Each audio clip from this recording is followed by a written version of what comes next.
Hi, and welcome to the BookishStitcher podcast. My name is Jeanette. You can find me on Ravelry, Instagram, and Goodreads as BookishStitcher all in word. I hope you guys have had a calm and restful week this last week. I am planning on just spending some calm and restful time with you right now because this weekend has been insane and I'm looking forward to just sitting here, drinking coffee, and talking about knitting with my people because it has been just so busy. My little pickle, my daughter, I call her Pickle, she turned 5 yesterday, and so she had her first ever big birthday party with her her preschool class and friends. Unfortunately, no family could come because my mom had surgery and she can't really walk for the next 6 weeks. My in-laws all live in a different state, and my dad lives in Houston, but they don't really ever come up here. Or down, up here to San Antonio. So yeah, it was just friends, but it was a full room. We could not have fit any more people in there. Some people actually had to not be in the room because it was so full. But she loves art, and so we rented out one of those places where you can paint pottery. This is one I did years ago, but I just brought this this is how much coffee I need for this weekend. But we rented it out and all the kids got to paint, and it was a Moana themed party because she loves Moana, even though I had a hard time finding Moana stuff, so I just kind of did a luau theme and then took the little Moana figures and stuck them on the cake. And I was joking with I had gotten a couple, we don't do big birthday things normally, so that's why this was unusual birthday party stuff, but I had gone to get her a couple birthday presents, and I saw this. For those of you who've seen Moana, you'll know what this is. I saw a life-size Heihei, and Heihei is a chicken in Moana who accidentally ends up on the boat and discovers he is terrified of water. He actually accidentally ends up on a boat in the ocean and discovers he's terrified of water. So the chicken screams. He's like, bark, bark, rah! And he just screams. And so this life-size Heihei screams. And so my husband was like, taking one for the team, and she loves it. But yeah, a screaming chicken has been going off in my house all weekend. And so, but she laughs and giggles so much whenever it happens that for right now, I'm really enjoying her pure joy at this chicken.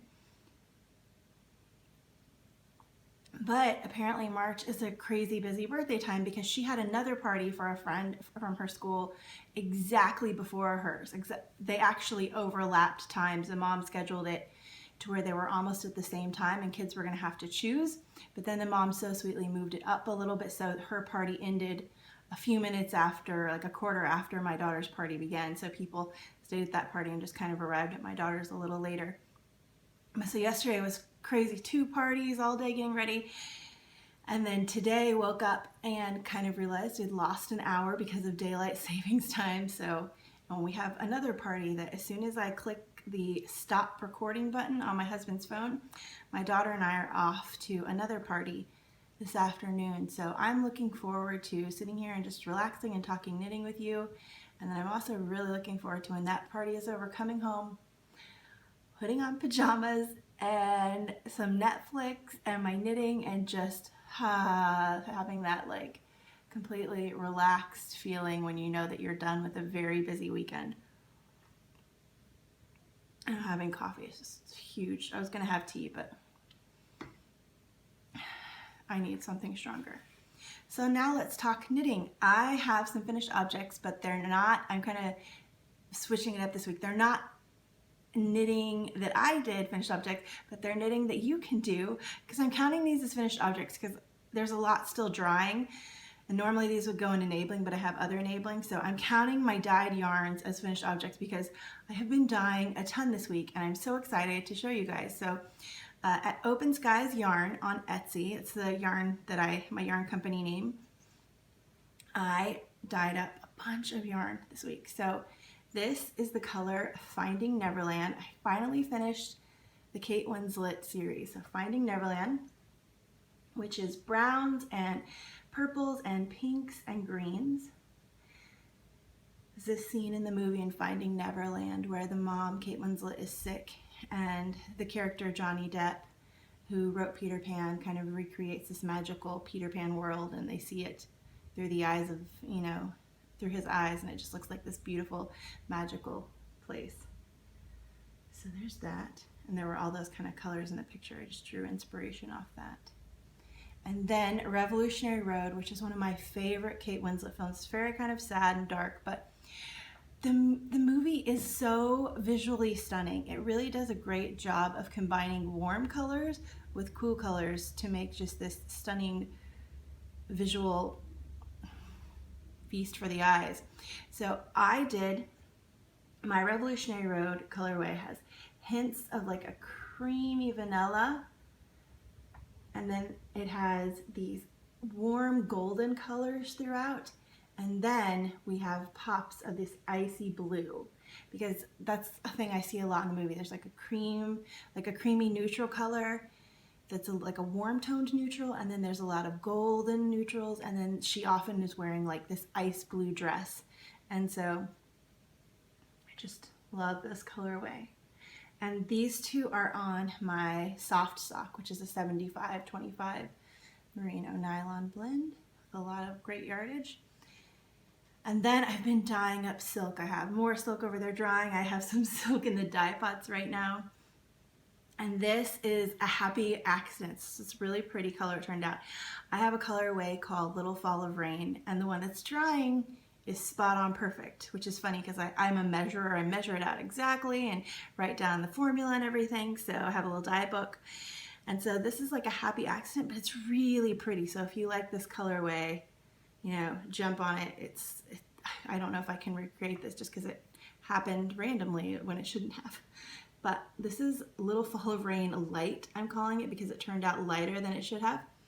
But so my Little Fall of Rain is normally a dark color with these pops of brilliant blue throughout it. And this turned out to be a really like cool color with these light blue pops throughout it. So this is silk, and I always dye 2 to 4 of the same colorway. So if you want to do a really big shawl, you can. But I love this silk base. It's so soft, and this is a gorgeous tonal blue. And I really love this one because I combine a whole bunch of dye colors. That's why this is like a happy accident, because since I'm combining different colors into the dye pot, it never turns out exactly how you think it will. And it's just, the silk base that I have is so soft, and I have a shawl planned for next month that I'm gonna knit for a booth sample for myself, and it's just so nice. So yeah, those are my finished objects. And you can make your own finished object out of them if you would like. I'm going to do a shop update this Tuesday, which will be March 14th at, let's say, 7 p.m. Central Time.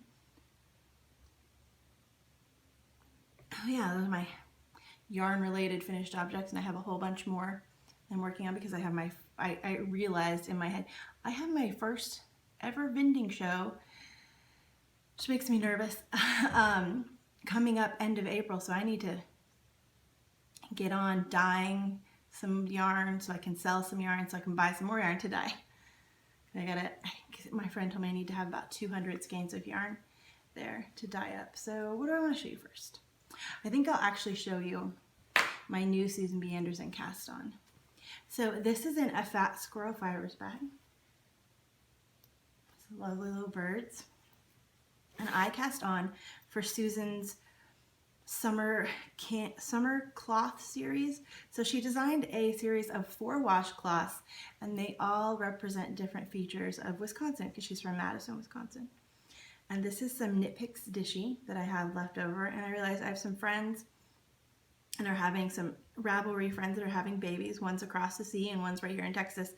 So I went to knit up some washcloths as part of a little package of stuff to send to them. And this is I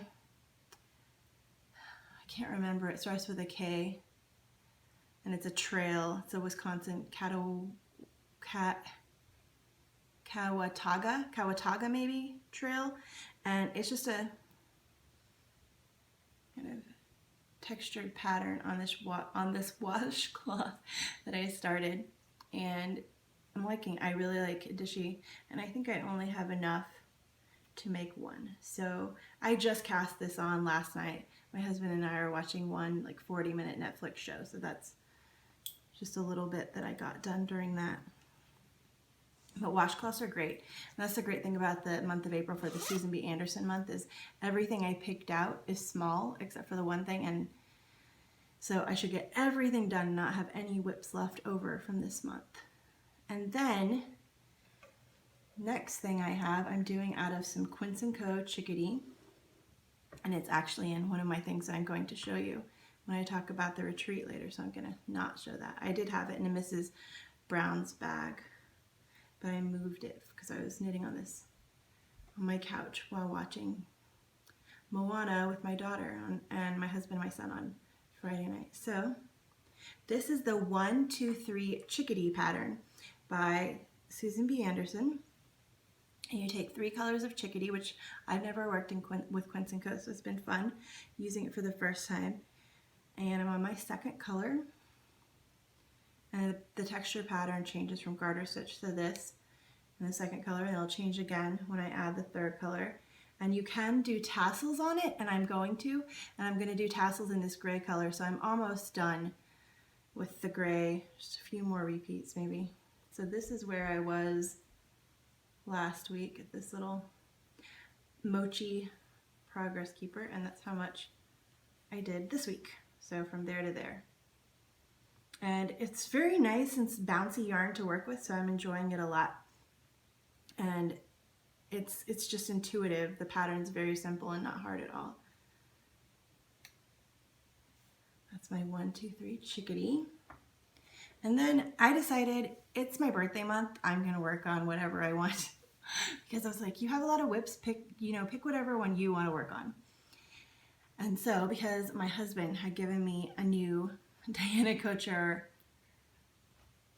project bag, Serena, because I'd asked him for maybe I asked him for either one. I showed him 2 ones that I liked, and he got me both because he's so sweet. But this is her Serena bag. This is her Serena bag, and it's perfect. I've talked about this dozens of times, but for 2-color shawls, this is this is my 2-color shawl bag because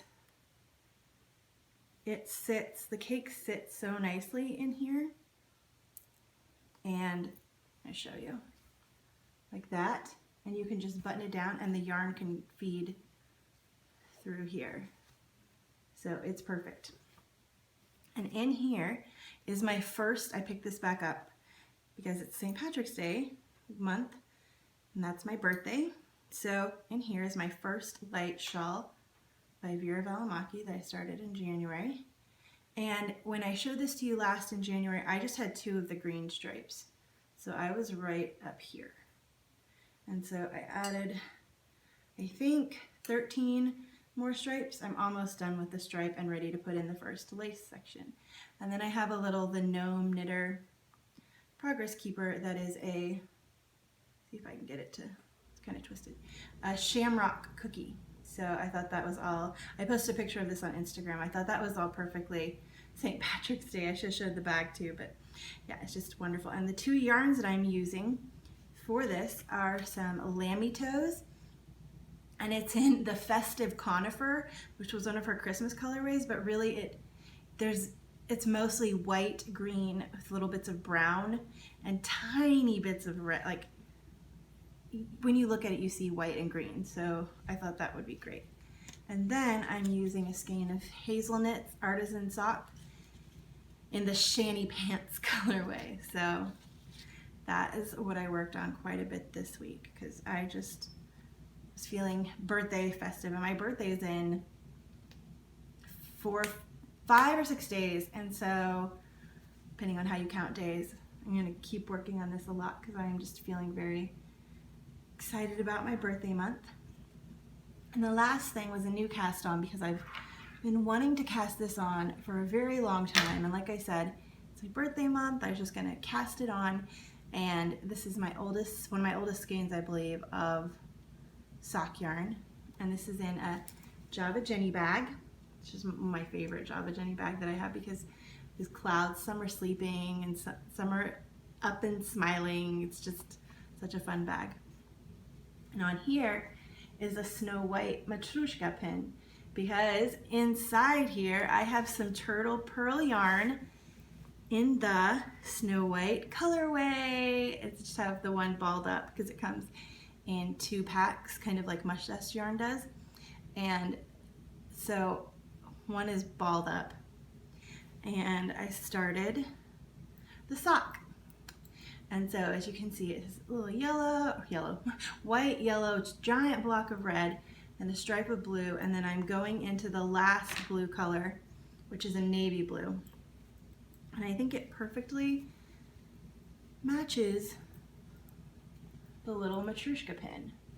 So I have the navy blue, the lighter blue, the red, and the yellow all in here. So it's just, she did a great job matching. And these socks are gonna be for me, and I'm really enjoying working with a nice, squishy, soft sock yarn base, because I am knitting my husband's socks out of Regia or Opal, and it's a little bit, it's a tougher wearing sock yarn base because my husband wears through his socks, but it's just not as soft on my hands. And I was like, it's my birthday month, I want some really nice feeling yarn on my hands. So that was what I cast on. I've been working on, I just cast it on Saturday or Friday, I don't remember which. Weekend has been a blur. And I still worked on my loop spinning bump, but I think that bump is magical and that it will never end, because I've been putting in 2 hours a week on it for a month, and it's not done. And I don't know what's going, like, I'm almost to be on the last color because it's a gradient, so it has to be done soon, right? It's fun. I love the colors and I love doing loop bumps, but this is the longest a spin has ever taken me. Maybe it's spinning thinner than I've ever done before, but it doesn't look that much thinner. I'm not sure. Maybe I'll see when I ply it, and if I get like 600 yards of a fingering weight, then I have a chain plied fingering weight, then I will know why it took so long. But yeah, that is all the knitting and the spinning talk. And now let's do group news, and then I'll talk about the retreat, and kind of that will have a little bit of group news in it. But I forgot to draw before I podcasted for the World of Different shawl. Thank you again to Boston Jen for donating that, but I will draw that after I get back from taking my daughter to the party today, and I will tag the winner. And we have the sweater cow going on right now with Knitting at Tiffany's, and you can enter in either one of the groups, and I have to get a prize for that, and I have to pick up a sweater, but I was like, it's my birthday month, I'm not feeling working on the sweater right now, even though today I woke up and it was like 48 degrees outside, because in Texas that's cause for being happy and excited for me, because I love the cold. I love it when you walk outside and it's just like brisk. It's just so wonderful. And this is like a complete total blessing in the middle of March, because normally it is not cold, and we definitely have had hot days already, and we didn't have a really good winter, and so it's kind of already sad that winter never really came and it's already over. But today we're getting a not really winter day, because it's not down and it's getting up to the 60s, but like a good spring day. So I'm very happy and thankful for today and the weather. This is like a weather podcast because I talk about the weather so much on this podcast. But yeah, I'm going to talk about the retreat and show you what I got there.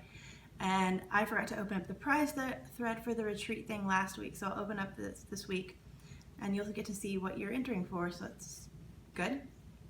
Yeah, so the Knitting in the Hills retreat started on March 2nd, and my husband had already put on vacation days for that forever ago, so I knew I was good to go. And even though while I was gone, he still had to have an emergency meeting, so he texted me, he's like, I gotta go. I'm like, oh, don't tell me this. But anyways, so I drove out there late Thursday morning, because I knew that I had a class at 1:30 and that I needed to, and check-in was 12:30. So I got there a little before 1, and when I got there, my room was not ready. So I'm a very big minimalist. The rest of my family is not, but I'm a very big minimalist. So all I had with me was, I had a little tote bag. It was my Night Circus tote. It says a quote from Night Circus on it, but it's a little tote. It can hold a couple knitting projects, 2 or 3 in it. And then I had the bag that they gave me, of course. When I checked in, they give you a free tote bag. And then I had like a little weekender bag where I had all my clothes and my toiletries and everything stuffed in there. And then I had a shopping bag because some people had placed orders and were so kind as to let me to bring them to the retreat, orders of yarn, to bring them to the retreat instead of, mailing them, and they got their yarn faster that way anyways. But so yeah, I brought those to the thing. So one of the bags was not even my stuff, it was stuff for other people. And I didn't have that much, but I didn't just want to leave it around somewhere, and I definitely didn't want to lug it into the little classrooms, because the classrooms, the seats are pretty, they're all packed, not packed in there, but there's not room for you to bring in suitcases and other bags and stuff into the classroom. And so I have awesome friends, and my very sweet friend Enid, who owns the Yarn Barn and Barn Owl Yarns, and my friend Lisa, who is Texas Public Radio event coordinator extraordinaire. Their room was ready, so they let me put my stuff, or they took my stuff. I didn't, because my class was starting. They took my stuff and took it up to their room for me, which is so sweet. So thank you again, gals, for letting me do that. And so I went to my class, and my first class was with Bristol Ivy, and she is so cute. I love her dressing style. Is so funny how she had her yarn tucked into her shirt and was carrying it around knitting, but she had a very cute dress on, and she had really cool style, and she was very funny, and she's from Maine, which is where I live in my dreams. And so yeah, it was just a lot of fun, her class. And the thing that I learned from that is, it was intro to brioche. I learned that I'm an intermediate brioche knitter. Who would have thought? Because I already kind of know how to do 2-color brioche, and we just did 1-color brioche in her class. But I learned the fisherman's rib, which I'd never done before, and I think that is going to be something that I'm going to use in hats all the time, because it is so squishy. I love the fisherman's rib. And I learned how to increase and decrease in brioche, was something I don't believe I've done. And I also learned that I just don't like 2-color brioche. I was talking to her and asking her if there was a way to make it easier, so because you're doing every row twice, and she's like, nope, that's just what it is. And I was talking about my exploration station, and she said she really her happy brioche place is knitting in the round 1-color brioche, I guess hats or mittens or other things, and she does do 1-color brioche shawls, but she doesn't as much love 2-color brioche. But not everything is for everybody, so kind of have to decide what I want to do with my exploration station, if I want to plow through it or just be like, this is not something that's making me happy, even though I know I will love how it will look in the end. After that class, we had kind of opening night dinner, and we have to sit where they tell us to, because you pick a number, so you can't sit with your friends on that night. And as a person who, I do really well if I have one friend at the table with me, then I feel comfortable branching out and talking to anybody. But if I don't have one good friend there, I don't feel as comfortable. So Bristol Ivy was at my table, so that was fun. And they did have questions that were asked, to kind of icebreaker questions, and I did answer them. So I felt like I did a good job talking, even though I was nervous. And yeah, that was all of that. And let me show you the thing that they gave us that day when we checked in. There's this giant tote bag, and we also got, which is what my 123 chickadee is in, we got this gorgeous yarn bowl. And then inside here we got a binder with all of our class materials. And there was a little knitting pouch and some various yarn samples from South Africa that Sally Jane had brought. There was a little knitting thing. There was, this is it's a wrist ruler, so you can wear it on your wrist, and it measures things for you, and it's a little leather kind of stylish little band. I haven't put mine on yet. And then this, so soft. I got the Uncommon Thread Heavenly Fingering 70% baby alpaca, 10% silk, 10% cashmere, and my roommate Heidi got this color, and I got a really bright happy yellow, and I'm good with every color except for really red. If I had gotten red, I definitely would have been searching out a trade, but Heidi really loved my color and was like, meh, on this color. So she asked me if I would trade, and I said yes, because I love this color too. So this is mine, and there came a pattern to do this with, which I think I might do. And I think that's, oh, there was some wool wash and just different things. The pattern that it came from was designed by, the pattern for that was provided was designed by Megan Fernandez of Pom Pom magazine. Hopefully it's not showing too much, but that's what it looks like. And then, oh yeah, you couldn't see anything because it says go to the chart, which is on the other side. I was just checking. But yeah, so that was what we got there. And then Friday morning I woke up and I got to have what was the surprise best class. Like, I would never have thought that this, like, if you'd asked me what are you most looking forward to, this would have probably been the one that I was like, meh.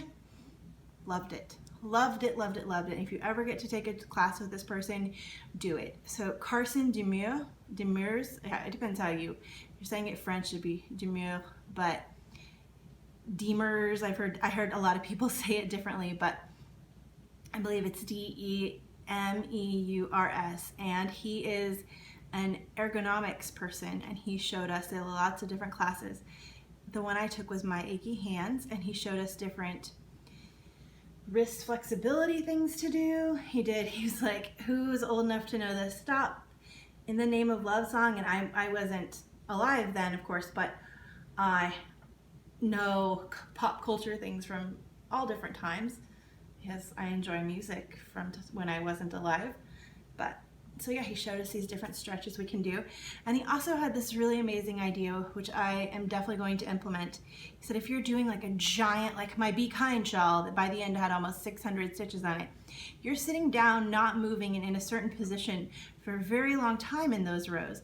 So he said put 1 or 2 stitch markers on it that you know like are different than others if there are stitch markers on it, and you know what those means. So they may mean stretch your arms out for a second, roll your neck, kick your feet, just something to help your body move and to kind of keep it from tensing up, because he talked about how there's this point where your body can go, and then the longer you go, the sooner you'll hit this point where your hands will start hurting and you just can't. So you want to keep those lines from crossing to where you can always keep crafting and not have to stop because of pain.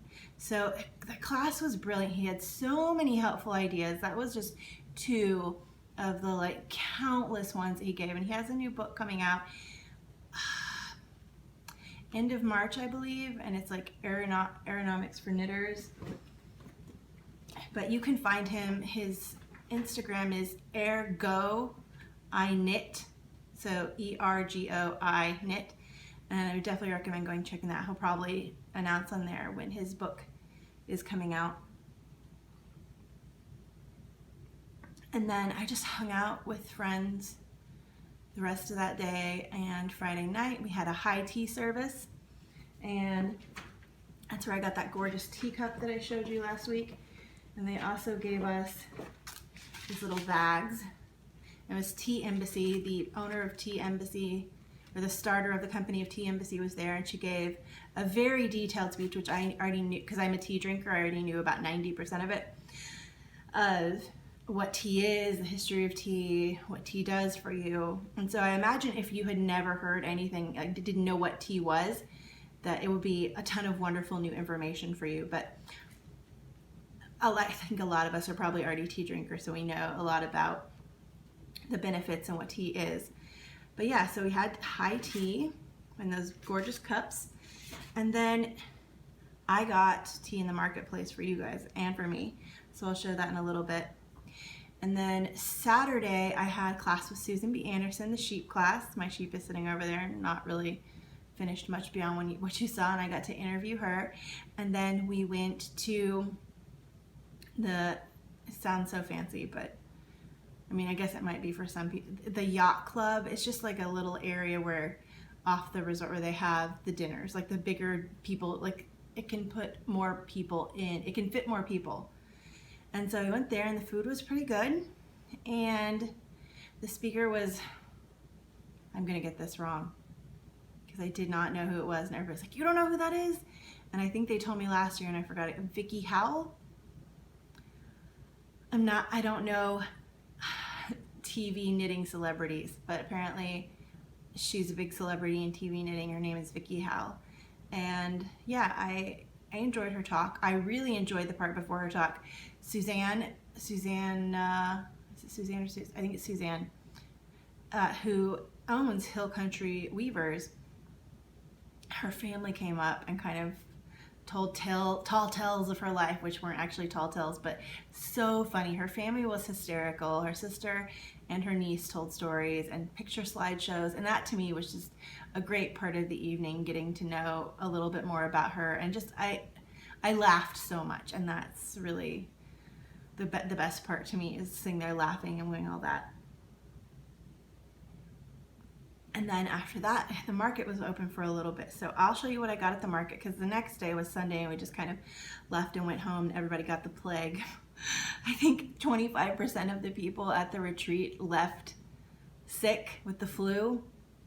And I felt fine till a couple days after I got home, and then I was just wiped out and wanted to sleep. I'm not sure if I had the flu or if I was just extremely tired, but it was exhausting. So what I got for myself at the market, I got one thing that wasn't from the market, because a friend just brought some of this like in her purse, and I love this color. So this is Suburban Stitcher Bourbon Street Blues, and this is the Merino DK, and it is 250 yards. So she says gorgeous purples and greens and browns, and it's gonna make a really cute hat probably for my daughter. And then, speaking of my daughter, I had to get some yarn for her blanket, and she's been asking for purples and pinks, so I got purple and pink.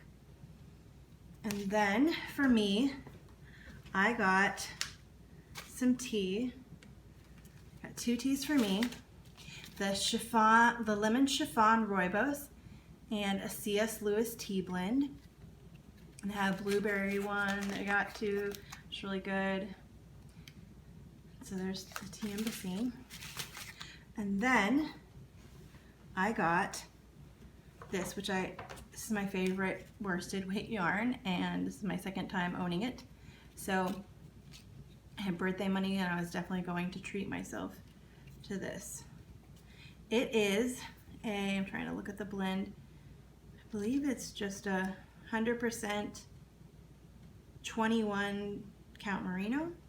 This is Wool Folk, and it is in both the color number 16. But this is like knitting with a cloud, and it's going to be another cowl because I have a white one, and it's just so soft, and I absolutely love it. So I'm excited to have another one. And the last thing I got for me, so I got yarn for a project for, oh no, not the last thing. I got yarn for a project for me, a couple things for my daughter, some tea. I got one bag because my friend Casey Pockets to Go was there at the market, and you have to support your friends, especially when they make such cute things. It's her logo. And I love this print, and I've seen it at her shows before, and I haven't purchased it. And she's like, it's an overseas fabric, and it's the last one. I was like, so I had to get it because I'd put it off at other shows, and now it was the last one. So This is kind of a bucket bag, and my 1, 2, 3 chickadee might go in this after, but yeah, that's what it looks like. Super cute. I'm not a huge fan of hedgehogs, but I'm a huge fan of these colors, and I think hedgehogs are okay. And then the last thing I got, it's not really, I mean it is knitting related, but it's not you can't use it for knitting. I got By Hand Making Communities, Lookbook number 2, Portland and Mid-Coast, Maine. I kept telling everyone at the retreat, I said, I want to live inside this magazine. And as soon as I brought it home, my husband was like, no, we're not moving to Maine. There are no jobs for me there. I'm like, I'm going to dream of a world where my yarn business is so huge that I can move to a tiny little place in Maine and support my family, and my husband can just help me dye yarn or something. Because it doesn't even need to be like just a tiny little house. I could live in a tiny house. My kids might not like that. But in Maine, I just, love Maine. And I've never been, so I probably can't really say that I love Maine. But this book is amazing. They go to different communities and they tell you different things about it. And so it talks about Swan's Island, their dyes. And just so many gorgeous pictures. I won't show you them all. But then it has knitting projects. My favorite of the knitting projects, I think, is it talks about different people that are designers and stuff that are there. Hannah Fettig. There's an article on her. Where to Eat Chases Daily in Belfast, Maine. Now you know why I want to live inside this magazine. This, I want to knit this. Okay, I don't know if I can show it without showing the pattern, but I want to knit that. Can you see it? Hopefully. I don't know if you can see this, but it's basically a sweater with this gorgeous stranded colorwork yoke. And then there is an article on Jen Steingass and colorwork. It says there's an article on Clara Parks, the Yarn Whisperer. There's an article about the local yarn store, Knitwit.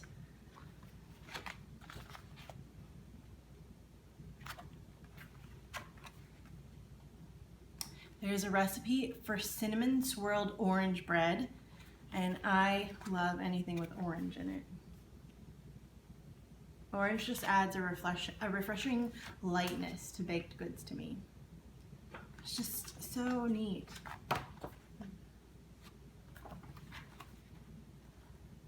And then they have, okay, this is the picture that I kept showing to everybody saying I want to live here.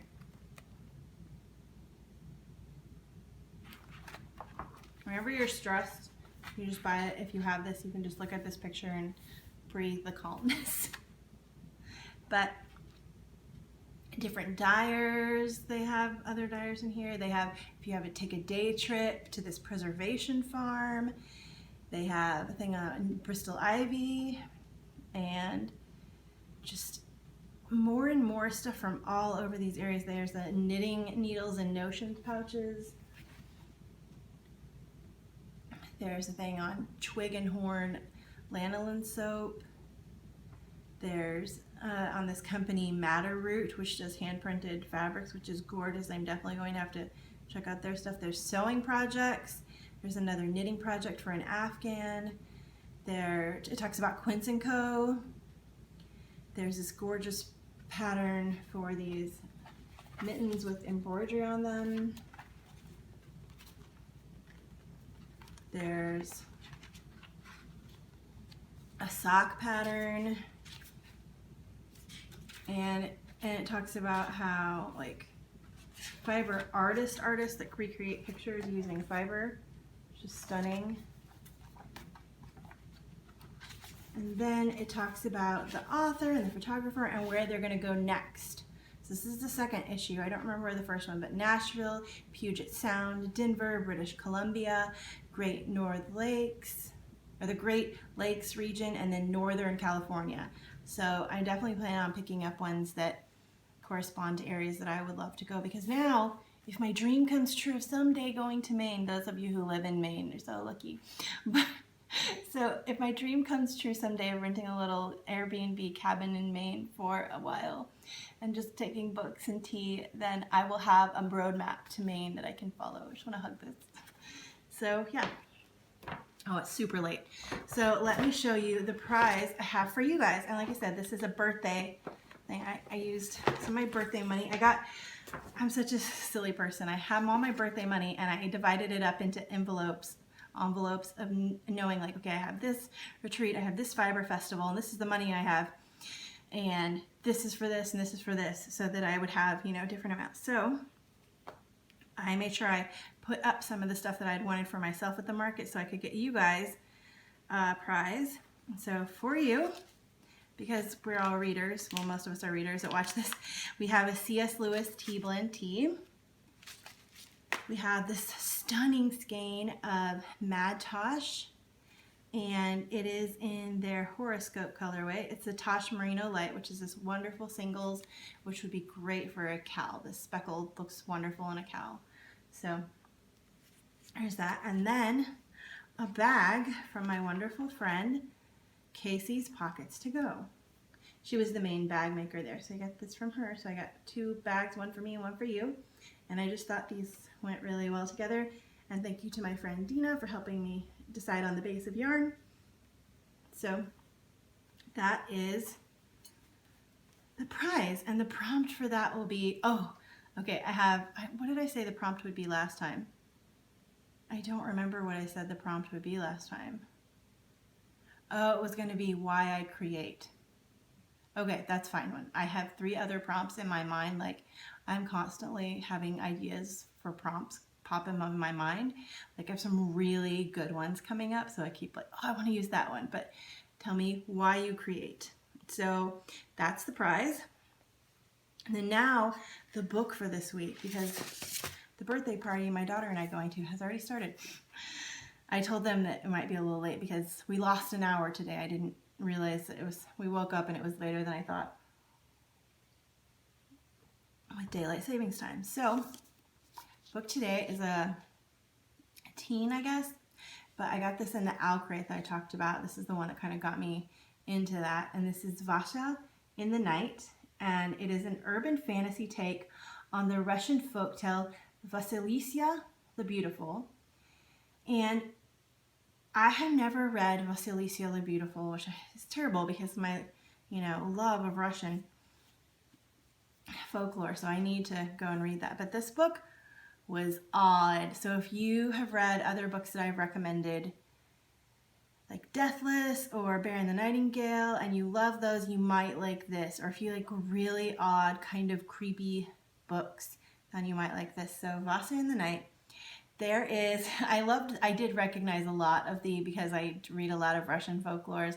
I recognize a lot of the things, but so Vassa lives in a world where night is getting longer and longer, and night is going on for days and months, and it's never ending, and days are getting shorter, and the only thing that is open at night is,